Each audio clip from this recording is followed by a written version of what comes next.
पुण्याच्या भोरमधील नसरापूर अत्याचार प्रकरणी पीडित चिमुकलीचं कुटुंब आक्रमक झालंय। फाशीची शिक्षा व्हावी या मागणीसाठी रविवारी मूक मोर्चा काढला जाईल। आई वडिलांनी मोर्चात सगळ्या नागरिकांना सहभागी होण्याचं आवाहन केलंय। बालगंधर्व रंगमंदिर ते सावरकर भवनापर्यंत हा मोर्चा काढला जाईल। नसरापूर घटनेच्या निषेधार्थ आणि नराधमाला फाशीची शिक्षा व्हावी यासाठी हा मूक मोर्चा काढला जाईल।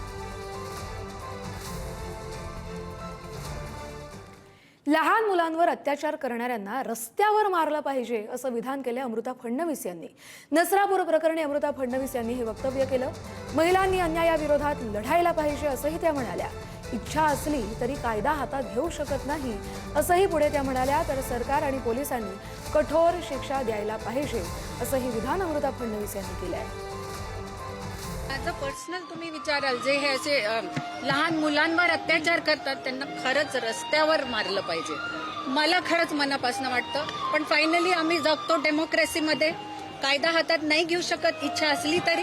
त्यातही काही तोड असेल, आपण लोक मिळून काही करू शकतो तर आपल्याला पाहायला पाहिजे।